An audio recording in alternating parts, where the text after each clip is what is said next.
I got home last night and I had a package on my doorstep, and it was from Green Chef, who are my sponsors for this series. I was absolutely blown away with what was inside. Not only did they have the step-by-step recipe cards in there, but they had all the ingredients and as fresh as you can get them. Last night, I cooked the duck in balsamic glaze, which I'd never tried before. These pre-portioned ingredients allowed me to try this new flavour completely risk-free, and I was able to eat the exact right amount of these ingredients. Not only that, but they had tender stem broccoli.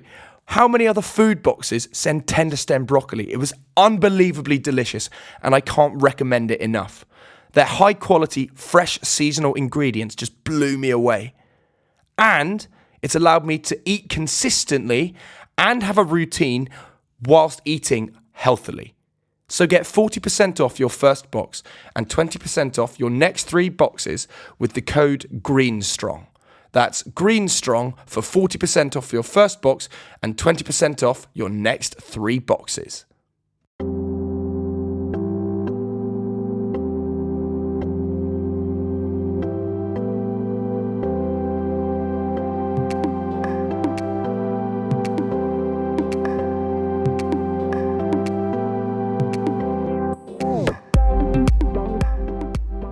Hello and welcome back to Headstrong. My name is Louis Strong and I host this podcast. This is a podcast where I sit down and chat to a load of people in the public eye. From actors, sportsmen and women, YouTubers, the list goes on. And I talk to them about their lives and their careers. But notably, I talk to them about their vulnerabilities because I want to understand what the word headstrong means to them. Joining me on today's episode is the former pro cyclist David Millar. I have to say, as a massive cycling fan, this is one of my favourite episodes that I have ever recorded. David was incredibly honest and talked to me about his experiences with performance-enhancing drugs, what that did to him mentally and how that's affected him in the long term and how he still carries the weight of those things today. I really hope you enjoy this episode of Headstrong. David, thank you very much for joining me on Headstrong. I really appreciate it. No, it's a pleasure, Louis. It's a pleasure. It's an interesting concept. I hope so. I hope you're going to enjoy it. So we've got for the next hour or so, we'll just have a chit chat and see where it goes. But you've kind of planned it in a way for me with your clothing brand, aptly named. So you are in chapter 3 of your life, but chronologically, I'm going to go through it myself. Yeah. Hit chapters 1 and 2 and probably go to the prologue before. So you kind of had a unique start to your life, but albeit the only one you ever knew following military bases, which to me is an abstract concept, but to you must have seemed very normal. I think it's an abstract concept now because the Cold War is essentially over and the British military is no longer the thing it once was, where there were bases and colonial bases around the world. And so, I grew up in that. And it's my father's a wing commander of the Royal Air Force, and my godfather was a Royal Marine. And so it was just I didn't know any different. But now looking back, it's something that does seem like it's very almost Victorian, but I'd go far as say just 20. It's very 20th century. How influential the military was back then. I mean, that's fascinating in itself. Where did education and sport fit in that world? Was it the school on site? No, I was born in Malta, and I was in Malta until I was just after I was 1 year old. Then moved to the very north of Scotland, Forres, which is where they had the Nimrod bases. That's where they based the submarine hunters. And we went to the local schools. A couple of times we lived on bases, but quite briefly, just used as a vehicle to then find a house nearby. And so it was quite a transient lifestyle. It was pretty magical. I mean, some of my earliest memories are playing in hangars as a kid in the north of Scotland and rolling down kind of grass-covered kind of secret bunkers and being around planes, which as a kid, I mean, that was my passion until I was about 7 or 8 were military planes. And I got to sit in Vulcans and Nimrods and helicopters, and it was cool. It was a kid's dream, really. That is cool. I'm actually not far from RAF Benson. Yeah. I hear, well, one of my colleagues' husband is one of the pilots on one of the helicopters. So he organised like a flyover, all of them in tandem, and it was really cool. That's really cool. Yeah. Yeah. Nothing beats it. When did cycling fit in your early memory then? How can you remember that? So I don't come from a very sporting family. My parents are more STEM people, and there was no sport whatsoever in my family. So for me, it was more just following the crazes. I was quite a loner, so I would be, and it was 1980s, so BMX was booming, skating was booming, and so I just loved those. I loved doing sports that weren't part of school curriculum because I disliked school. And so I chose sports that got me out of there. So I was into art. I was quite incongruous, and I loved art and I loved sport, which is quite a rare combination. And so for me, it was simply an escape. It was just something that I got to go do on my own and go on adventures. And yeah, it was fun and it was challenging. So sport was very much something that I always it was my own little vehicle next to art to just avoid everybody. It's a form of escape, as you say, then. It's something that you could just devote your time into and forget everything else. Very much so. It was the one thing that I could take to different places that I didn't have to rely upon anybody for. And it was fun. It was just so much fun going out BMXing and skating and doing those different things. It was, looking back at the 1980s where those alternative sports started to happen. They were kind of fashionable. They was still young enough, those sports, not to have codes. They weren't codified. They didn't have rules. They didn't have clear aesthetics. It was quite a close transference between art and sport at that time. And now it's very codified. But back then it was just rebellion. So did school seem like a formality to you? You said yourself that you were a bit of a loner. Why was that? Is it because you're slightly introverted yourself, or you were as a child particularly, or was it just that school was unenjoyable? I think a combination of those things. The things I loved, which were those sports and arts, weren't really big at school back then, and unless you went to a sort of school that specialised in them, which even these days are quite rare. So school just felt like a duty. It was just something I had to do. And even as a kid, I remember that as a kind of single-digit kid, it was like, ugh. God, why have I got to go to school? And it was so I was never, and I never, and I guess also part of the fact I was always moving around. Schools never felt permanent. It felt kind of like a chore, and you'd have to make friends, then change friends, and it wasn't. It just wasn't my cup of tea, for want of a better term, school. And that's challenging on a child, and particularly at the age of 11, another massive event occurred in your life, which can be extremely challenging for somebody going through that, and particularly at a primitive time when your parents divorced. How did you cope and indeed deal with that at the time, being particularly, as you say, on your own? Yeah, I mean, I don't think it's horrible for any child to go through that.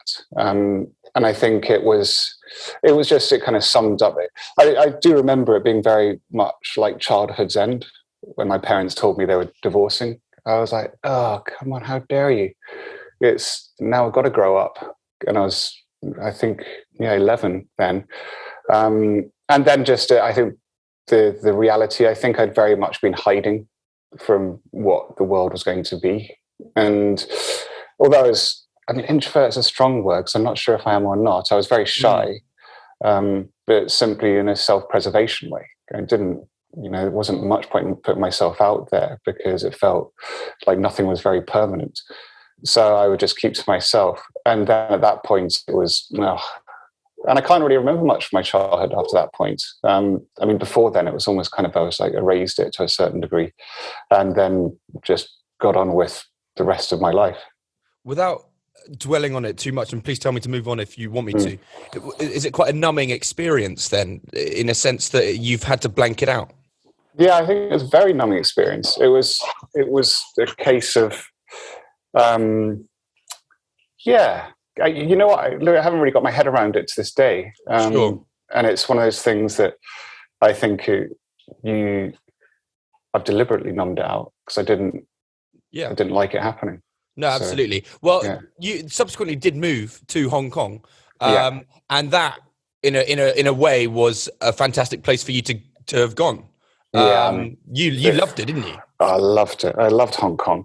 Because I was living in where we'd moved down to England. It was near a town called Aylesbury in Buckinghamshire. Absolutely. And I went to, I think that's around the area where you live now, in the home counties.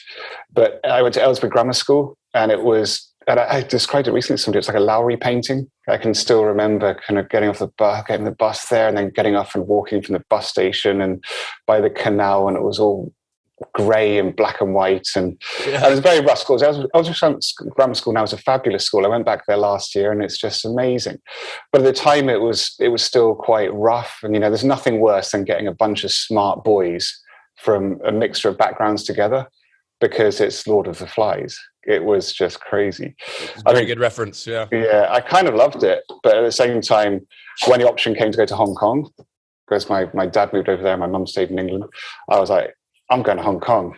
Bugger this. It was kind of moving out of that Lowry painting into a Technicolor kind of movie. And it was, I had an amazing 5 years out there, and I was 12, 13 when I went out there, and my adolescence was spent in Hong Kong. And it was just like, it genuinely was like being in a movie. It was kind of just crazy how cool it was back then. Because it was just in the years pre-handover in 1997. So there was this buzz about the place. It was like, it's the end of Hong Kong. And so the energy to this day is crazy in Hong Kong. But back then it was just, and it still had the bastions of the old Hong Kong and colonialism, where you all had your different clubs. You went to the cricket clubs, the yacht clubs, you all had membership cards. We were in King George the Order's school there. So we were in all our old school uniforms, this beautiful Art Deco school. And yet 1 kilometre away was Mong Kok, the most densely populated square kilometre in the world. And I'd go there with my friend Rogero, who was half Chinese, half Italian. And we'd be going down into these deep triad, like arcade Chinese places to play video games at lunch. And so there was this real kind of juxtaposition of this old school colonial Britain and then this hardcore Chinese craziness. So it was magical. What a world. It's complete, as you say, completely removed from what you probably were so familiar with at the time. It was magic, but then at the same time, that's where I carried on with my sports. I kind of went over there, and that's when mountain biking started booming. So, and in the same breath, then we're talking about sports there, because something that I have read in the preparation of this is that you got up early to do a lot of your cycling before school or before anything happened. For a young man to have that motivation to do so, I think is really impressive, because you think about now, and this is very much a generalized thing, but I think there are less and less children who feel motivated to get up and do something like that. You know what I mean? Yeah, I do. But I mean, I wouldn't say that's the blame of the generation today. We didn't have internet. You didn't have, the number of distractions. I read books and rode bikes and played basketball and skated. That's what I did with my off time. And the cycling just started to kind of become a bigger and bigger part. I can remember coming home from school, and I'd race in, have a bowl of cereal and get kitsed up and go out on my mountain bike. And that was just what I do. And then it was, I was very lucky. I genuinely, if it was today, I probably wouldn't be. I'd probably be scrolling Instagram or playing Fortnite. But it was, back then I'm so pleased I was of that generation where we still couldn't get as distracted as we do now. No, you're absolutely right. Now, but another adoration of yours that we have slightly touched on there is art. Now, where did that fit in at the same time? Because you were juggling perhaps the choice of, and as we all know, you were going to go to arts college, but then found yourself in the depths of France, winning races, and here we are with a cycling career later. Yeah, it was. It's a pretty rare combination, and I think it was one of the reasons I ended up falling in love with road racing in the Tour de France, because it was so romantic and so it was almost artistic. It was still quite. It's not like the big sports. I was big into NBA at the time and all these and motor racing, But cycling feels like such a cult niche sport that no one really knew about in the 1990s, so in the Anglo-Saxon world. And I thought, I want to do that. I want to go and race mountains. And that felt, there was something quite artistic about that. But for me, the big thing was like, I discovered very quickly that I was exceptional at cycling. And when I had that bar, I was very aware that I wasn't as exceptional as in art. It just wasn't. I didn't come to me as easily as sport. Sport was genetically predisposed for. Art, I could draw. I appreciated, but it didn't have the magic that might also be environments, because I think you'll often see. I mean, this is something. Often you'll see artists or actors like yourself, or creatives come from a creative family and a creative background. Athletes come from athletic families and sporting families. My family weren't into art or sport, so I was just making it up as I went along. So I would just choose the one that I was better at and then build it myself. And so that's how I made that decision. It was just because I was like, oh, I'm better at this. And it felt like a realistic possibility, whereas there was no kind of profession to really look forward to as an artist. That's interesting. So you've talked about your individuality in your kind of adulthood and early adulthood and your late childhood. So was that very much your own decision then? There was no external factors manipulating your thought process. It was just you going, do you know what? I am better at this. This is the direction I'm going. Yeah, I mean, it was because my parents were divorced. So I lived with my father in Hong Kong, and my sister lived with my mum in England. And my sister and I would cross in the air for school holidays. I'd go and visit my mum.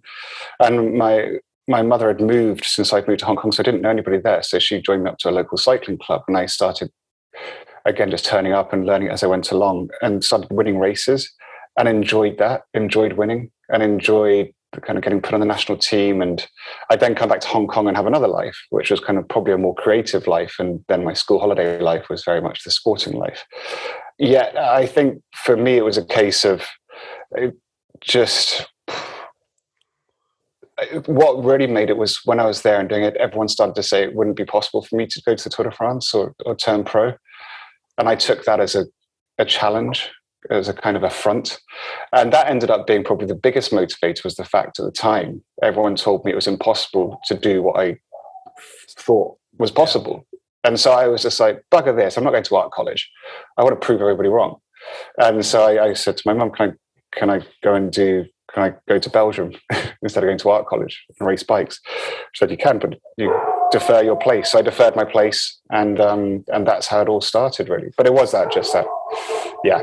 So you won a variety of races, and then it wasn't long, and quite literally it was not long at all, was it? When you had kind of professional offers on the cards. Now you talked about there your choices of having going with what you're better at. Was it the same with the contract then? Because you had a 4 or 5, didn't you, on the table?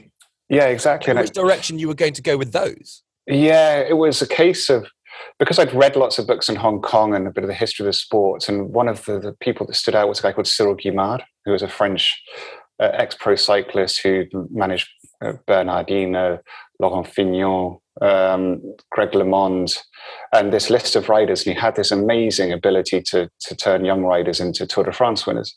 And he came to the town where I was living at the time and took me out to lunch and gave me a career plan for 5 years. And it was the most surreal experience. And that was the reason I ended up going with the team I did, because it was Cyril Guimard. And it was a great honor to be approached by him and to have him believe in me. So yeah, I was very fortunate. But I was 19 years old, and so it all happened in 6 months, really.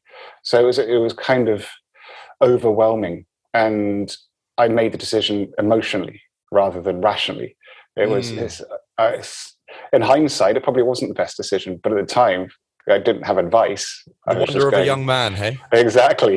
It was just young and stupid. but it was, it's surreal looking back. But it was, that's how it all happened so quickly. And I ended up in this big French team called Cofidis. And you all know. But so there's a load of things that I want to talk about, particularly with this podcast. Being so heavily focused on well-being and mental well-being specifically. Yeah. Somewhere that I want to start is discussing loneliness. Because I've read before that, when you came back after winning a stage and you're going to be in the yellow jersey the next day and you just went, well, I'm now on my own, I'm in my hotel room. What is that feeling like? Because you're on the tour, you're doing a long season as a professional cyclist, you rarely get to see your family, and ultimately you are alone except with your colleagues. They may well turn into friends, but they are your colleagues first and foremost. What's that experience like? It creeps up on you, because I did my first Tour de France when I was 23. So if we think about when I had that meeting with Cyril Guimard when I was 19 to when I was 23, I was pretty much a hermit. I lived in a town called Biarritz in the southwest of France, beautiful place. But I moved there to be away from other professional cyclists, because although I was a professional cyclist, I didn't really relate with them. I didn't want to be a professional cyclist. I wanted to carry on, kind of mix that creative side and different things. But what that did mean was I isolated myself massively. So all my friends were in Hong Kong, or at that point all at university, scattered across the world. So in my off season, I'd visit them and party with them like a student, then go back to my 10, 11-month hermit life. And it was all for a purpose, for a cause. I was one of the best cyclists in the world, and hopefully win the Tour de France one day. So when I did my first Tour de France in 2000 and I won the first stage, beating Lance Armstrong, and I got the yellow jersey, it was a dream. And I lived for 3 weeks in that bubble. And then when I flew home the day after the race, I got back to my apartment in Biarritz, and in the sink was the empty bowl of cereal that I just chucked in the sink, rushing out to get the plane. And I had no one to call and no friends to hang out with, to share it with. And I thought, oh shit, I got it wrong, because I'd done it. I was on the path, but I realized that I'd isolated myself so much that I had nobody to share it with. And that was that's when all of a sudden the loneliness hit home, because I'd been lonely over the years previous, but it had been for a cause. And you kind of think, well, once I do it, then it'll all be fine. And then I started to do it and I realized, oh no, this isn't fine, is it? And that's when I started to really kind of realize that maybe I was going too far and that I wouldn't be able to manage the loneliness. Sure. And so what was your first step in initially tackling loneliness as an entity? Well, I'd overdo it if I went out. When I did have my social breaks, I'd go out, I'd drink too much, I'd be overly social. Basically binge socializing and kind of trying to do too many things at once, talk to too many people, kind of, and then switch it off again. And that then became quite a bad behavioral habit, because I'd either be completely off and disappear from everybody, or I'd be on and be over the top and just switch on, off, on, off, on, off. And it became this vicious cycle, and quite a descending spiral. And it's actually that behavior that led me to doping, because it was the year after when I kind of got to the point where I was, well, I've got nothing else in my life. This is why let's just go for it now. I gave in order to win the Tour de France, I was going to have to, sorry, it's my dogs are going nuts. That's right. I was going to have to commit and be like everybody else. And I didn't have that group around me, that village, if you like, metaphorical village to support me, because I had no one to talk to. So I'd become my own worst enemy. And that loneliness actually got me to the point where I didn't really have anything else nobody to guide me or support me. And it brought out the worst in me. Absolutely. And now I know I obviously have done a lot of reading, and I've read a variety of books on the history of the sport, in particularly that era. And so I feel versed enough in that, and I'm not going to ask you anything in particular about that, but because I know that everyone was pretty much doing it in that sense. But were you yourself, because you were a young adult at that time, you say that you were driven to it, but were you aware that what you were doing was quite literally against the rules and illegal, even though everyone else was doing it? Yeah, completely. I mean, I think we all did. It was kind of but the problem was it was so institutionalized that although it was known because everyone knew it was wrong. You had to do it in secret. You had to have everything was done. You had 2 phones. You had secret doctor. You'd go to different countries. It was a bit mafia-esque. Yet at the same time, within the sport and those racing, the majority knew that was just how you did it, and it wasn't. It was a really, really horrible place at the time because it was essentially a criminal culture. And in order to survive, or you could survive without it. And I had done. I won big races without doping, but in order to win the biggest races, you were going to have to join the mob, basically. And I joined the mob, and it was that then accentuated my behavior because then my loneliness and my times away became secretive. I'd go to different countries to go off the grid to do my doping. I'd isolate myself completely, then get success, not be able to tell anybody what I've been doing, lie, and it just became it became very destructive. I suppose an enormous question is, and obviously you can only give your opinion, why did performance-enhancing drugs become so normalized and institutionalized within the sport of cycling? Well, it's 80 years, probably 100 years from the very first Tour de France. I mean, if you look at the second Tour de France, I think the first 3 riders were written off the race for cheating. You know, it had been part of the sport to the degree where it had become, it was a doping culture. And everybody knew it was in it. It was brought to light publicly in the 1998 Festina affair. The thing was, in the 1990s, the drug started to get much more advanced. And with a lack of testing. And with a lack of testing, you couldn't test them. You couldn't find. There's a lack of testing. Plus, they didn't have the tests that could actually find the products. And if you go through the history of sport, it had been in the beginning of the 20th century. It had been to the degree of microdose cyanide, kind of like you'd have alcohol, you'd have cocaine, then you had amphetamines, then you had cortisone. So there's all eras of doping within the sport. And it was in the 1990s where the science got so advanced that you had EPO, erythropoietin, which was a red blood cell boosting hormone, which it gave you the same benefit in a syringe that it would take you 3 weeks at altitude to gain. And so that became the de rigueur choice of the peloton, because it could turn a donkey into a racehorse, but it could turn a racehorse into a superhero. So it was kind of one of those ones where the whole sport changed, and it became if you wanted to win a Grand Tour, a Tour de France, which is a 3-week stage race, it was widely accepted that you could not do it without EPO. And so it just became par for the course. And then let's not forget that it was the same era of Lance Armstrong, who was using that product, that drug, and was also at the same time being feted as the greatest athlete on the planet. And so clean athlete as well. The greatest clean athlete. So it became really complex. Everybody was wearing the yellow wristbands. He was a hero. And yet within the peloton, everyone knew, but you couldn't do anything about it, and nobody was doing anything about it.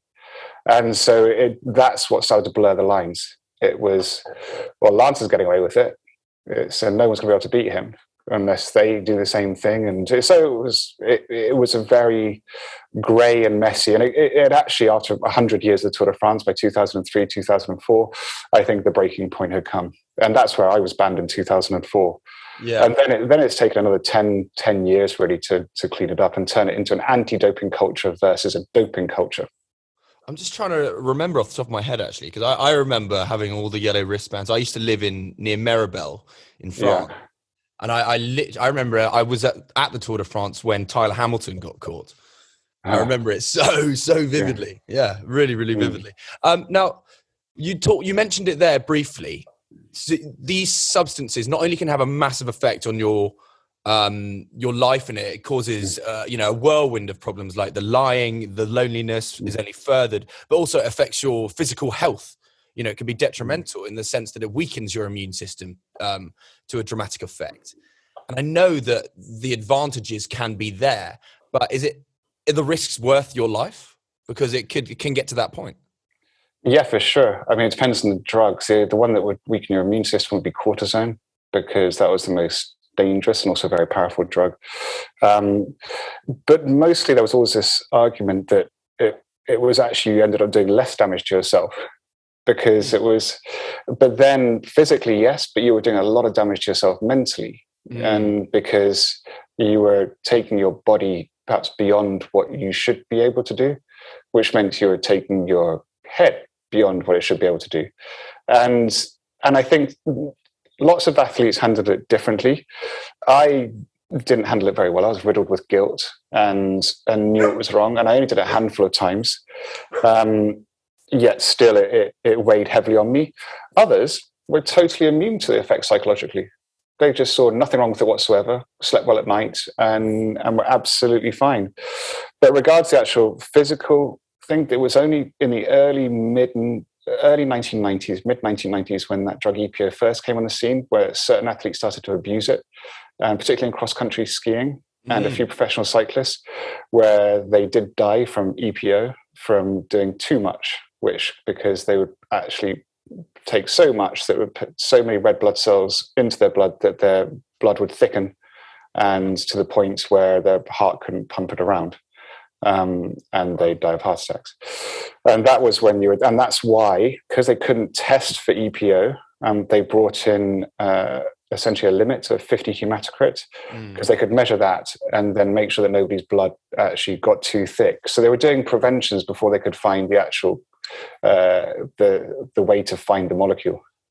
What is I know you're not a scientist, but what is the actual kind of a normal human average of that, by the way? Because I know that 50 is kind of the but that's because when someone's being pushed, right? Mm-hmm. For males, a person doesn't have an average of 50. No, for males it'll be 38 to 50. Yeah. So you will have I sit now naturally at 45, 46. Sure. So it's one of those ones where the human, and that's why it's so difficult to measure, because we're all different. Now, if you do a lot of sport and you're tired, then it will drop down. But the majority are probably sitting around 42, 43. For women, it's 35 to 46, I think. That's the percentage of red blood cells. But yeah, for men, it's a bit higher. But yeah, so that was the thing. They just brought it to what they thought was the highest natural kind of cap, which was 50.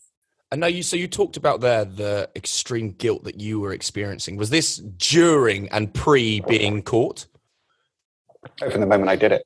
Oh, really? From the first injection, yeah. So how did this? Because it's a constant burden over your shoulders, and then year after year, and then how are you coping with this mentally? How were you coping? I was coping really badly because it just meant that you were achieving ever greater success and you were being feted, but I knew that I was cheating. So I still lived that life of off on, and when I was on, I'd drink more to just kind of forget, and then I'd use sleeping pills to sleep because I couldn't sleep because I was worrying. So it just became, the psychological damage was ever escalating to the point where by 2003, 2004, I just hated cycling because I blamed it for what I was becoming. And I blame myself I blame myself and I blame the sport, and I was just over it. So it was one of those ones where I just hated it. Prior to being exposed, shall we say, did you see no light at the end of the tunnel, as many other cyclists, I suppose? Was there ultimately no way out for the institutionalized aspect of the doping? No, there wasn't at the time, because we still didn't have the tests. We didn't have, the culture was still embedded. So there was no way out. So when I did get caught, because there was a big investigation into my team, because there was prolific doping going on in my team, and I was the biggest name in the team. I was reigning world champion, I was Tour de France stage winner, all these different things. So they did a separate investigation on me and bugged my phone for 6 months and came and arrested me and searched my apartment and did all different things. And I kind of, when I did get caught, I was relieved. It was, I can get out, because there was no way I was going to admit it on my own. There was too much to lose, and it was just too shameful. Yet actually, when I was caught and kind of accepted it, it was actually a huge burden lifted off me. I was like, Okay, so if we kind of link back into when you had been caught and it was this kind of relief and burden off your shoulders for the first time, you still sought an escape through the form and medium of alcohol. Is that fair to say? Yeah, definitely. How did you tackle that kind of addiction thereafter? Kind of, you'd gone from being this professional sportsman, the spotlight on you, to, dare I say, disgraced, because the sport was in kind of disarray at the time, I suppose. But it must have been tough on your shoulders specifically. Yeah, I mean, I had so I was banned for 2 years. So I had, for want of a better term, a year MIA. So I lost everything and sofa surfed, and then towards the end of that, I realized that, because I was 27, 28, so I wasn't exactly that old. But I kind of began to realize that I had an opportunity to fix it, to go back and redeem myself, but also go back and try and fix the sport. And because I knew what had happened to me could have been prevented if it had been handled differently. And so I thought, if I go back and I start to win big races again and talk about the fact I was doing it clean, and I thought that was a message I needed to hear when I was younger, because if everyone was telling me it was impossible to win clean, and if I did win clean, people would tell me, "Oh, imagine what you can do. There's the potential is huge." So I figured I had a second chance, and that kind of kicked me out of my stupor. And I then spent a year training and getting myself back to kind of world-class fitness. And my first race back to Tour de France in 2006. And then that began this kind of 10-year journey of working with anti-doping authorities, owning a team, building a team, kind of working with World Anti-Doping Agency, doing lots of different things, and winning big bike races, and being very vocal, and writing a book, and essentially just trying to fix everything that I fucked up. And I fell in love with the sport anew, and it was great. But the alcohol was always there, and it's always been there, and it's something that isn't. To be perfectly frank, it's still not good for me. It's still there. But that's something else. But I think what that 10 years, I think that how I got out of it was having a mission and having a purpose, and and starting to get my self-esteem back, but also know I was righting the wrongs, and it was an amazing 10 years. Those 10 years following, kind of coming back from my ban, because I genuinely was kind of, even Lance Armstrong christened me Saint David, because dickhead, because I really was kind of just, I put all my being into kind of fixing it all. So yeah, and that's how I overcame that first bit. But the problem is it leaves residues forever, and I think those 10 years allowed me to feel that I was correcting it all. But the bottom line is I still live with what I did, which sucks. How important for you then was having a support bubble at that time? So from the ban, supporting you after that MIA year, let's say, or was it more self-will? Or was it both? No, you need the bubble. You need that. Yeah. You need tender, loving care. And I had that from many people, which was the greatest thing, even in Biarritz. So when I was arrested in Biarritz and locked up, and in Biarritz was my home. I'd become French, I'd literally become French. Often when I spoke English, I didn't know English words. And so when I was arrested in Biarritz and locked up in their jail and then came out, I was so filled with shame, because I'd been a darling boy of the town. And yeah, it was the loveliest thing. I remember kind of coming out, and then I'd go to cafes and people would come up to me and just pat me on the shoulder, people I didn't know, and say, "Ça va?" And it was just, I remember that and thinking, okay, it's not the end of the world. And I remember just being filled with their love, and that touched me. And then, but for me, the biggest thing was having my sister and my mum and all my friends just rally around me, and they almost to a certain degree, they let me kind of go off the rails, but it was them that brought me back on about 9 months in, when they saw that I was going down the pretty steep slope, irretrievable one. And it was that bubble that saved me, that kind of got me back out and allowed me to reset and find what I was talking about before, that purpose and that drive to sort myself out and have that second chance and take it. So yeah, it would have been impossible on my own. I'd have destroyed myself on my own. No, absolutely. And that's why I suppose we have seen it before, with sadly some cyclists who aren't with us still. And that's how important it is for you. And I'm pleased that you did have that support bubble for sure. Yeah. I mean, cycling's a pretty dark sport from that era. Two of my teammates effectively committed suicide. Jose Jimenez died, Pantani died. Yeah. And it's actually, there's no other sport in the world that has that list of damage. Elite athletes just destroying themselves. So you return to the sport with this new mission on your shoulders. And as you say, almost to overcome the burden of your past, but ultimately to drive the sport in a new direction. Yeah.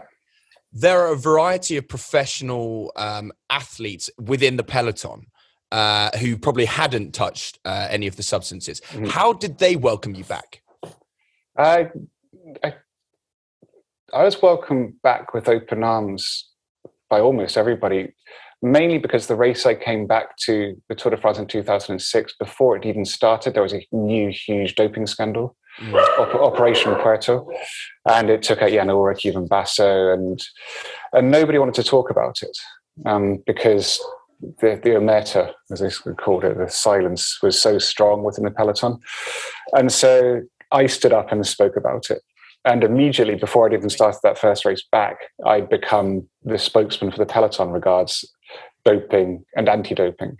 And I think in many ways, the peloton was grateful to have me as a firewall, who was the only person willing to talk about it and talk about the situation the sport was in and how it was possible to fix it. And it was also, I think, obviously there were a lot of people that didn't like me, which is normal. But within most of the peloton, they respected the fact that in many ways I was kind of a poster boy for what could happen, because I'd won Tour de France stages clean. I'd won races, some of the biggest races in the world clean, and then doped.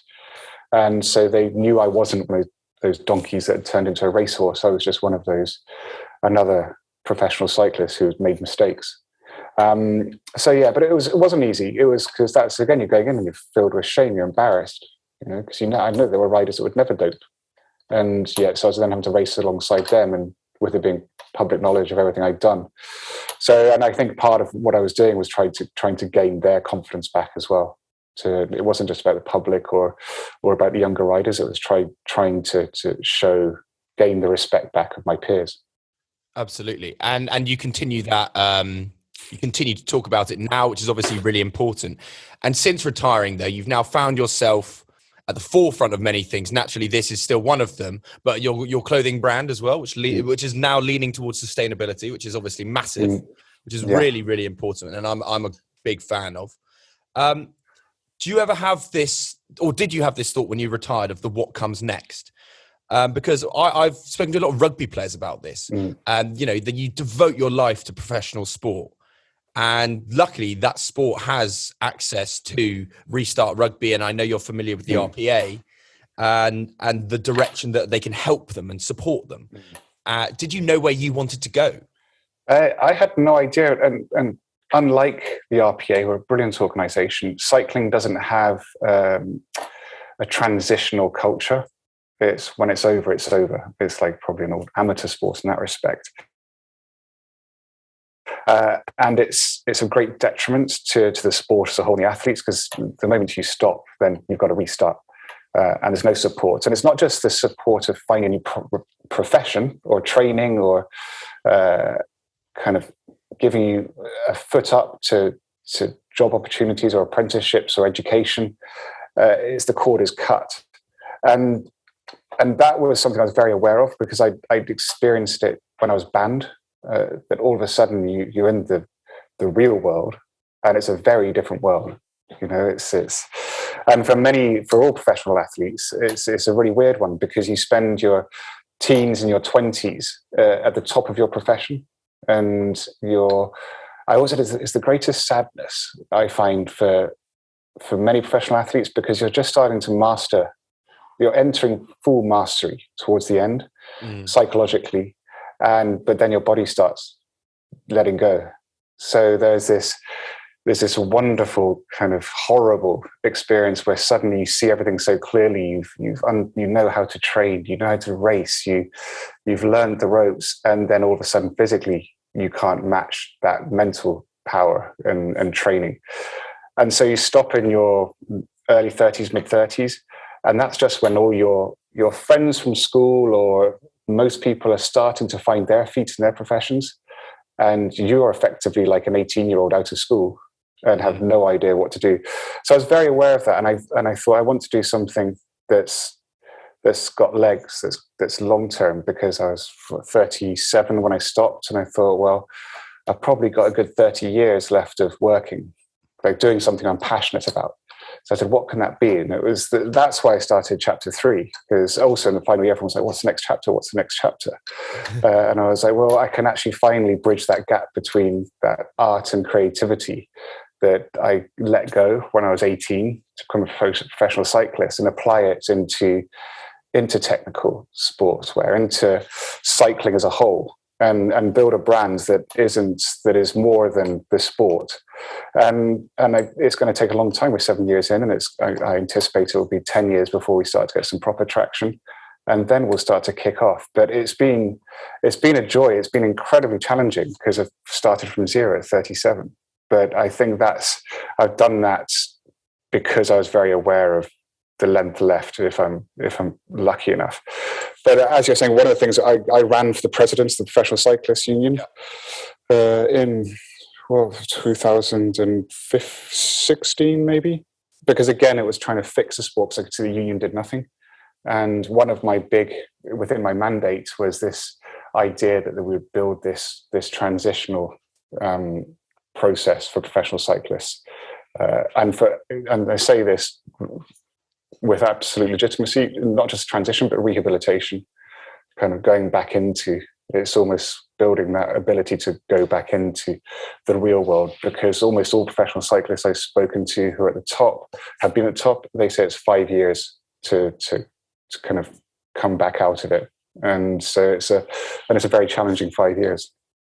Yeah, absolutely. So, as we kind of unwind to the kind of final, I've got 2 questions that I'll ask you at the end. I ask everybody, but another feather to your cap is in the commentating world. Oh yeah. I want to ask you about this, because can you ever switch off from any cycling race that is ever going on? Because you have to know everything, basically.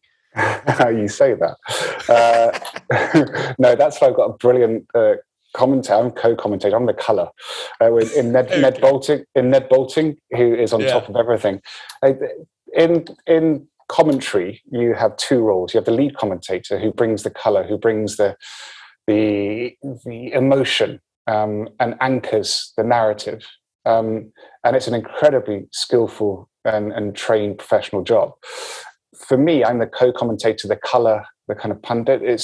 I talk about what I see. And I read the race, and I anticipate things, and I bring anecdotes, or I have experiences.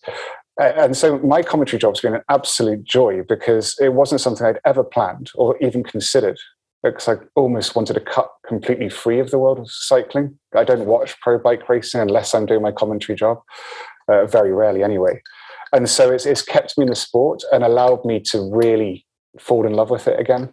Kind of because in my final year, again, I was tired and it was done. And I had the advantage, and it's been to my benefit, is that all my friends from school or people I hang out with know nothing about cycling. So I'd always have to explain it to them.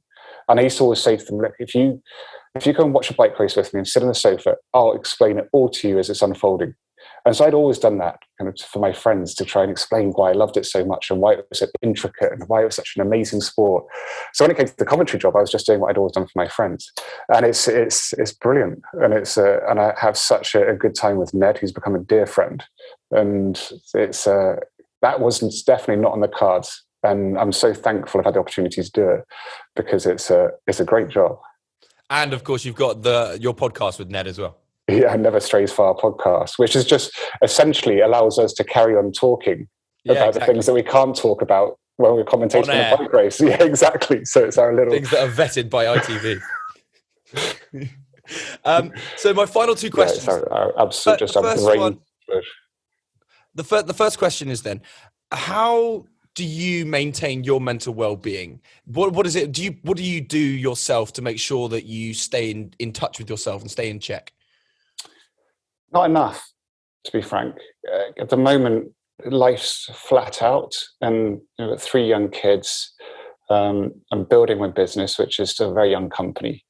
And if there's one thing that's missing from my life at the moment, it's just making time for myself. And I realize now that I used to find that from riding my bike, from training. It used to be my meditation. I mean, I'm terrible at meditating, always have been, and I've tried a few times. But what I do know is that I essentially meditate when I do sport. That's where I just disappear inside my head and find peace. And if I'm not doing that, then I don't find it. And so I'm very aware that right now I need to find it, because it's detrimental to me. And yet I'm stuck in that hamster wheel of life, and it's really hard to kind of break free of it. So it's challenging. And I'm not one of those persons that says, "Oh, no, I get up every morning, meditate for 20 minutes," or I wish I could, or journal. I wish I could journal, but I don't. Sounds like a 10-day holiday is needed. Yeah, tell me about it. That would be lovely. Leave the kids at home. Yeah, just leave everyone. My final question then, David, is what does the word headstrong mean to you? Yeah, what's the word headstrong?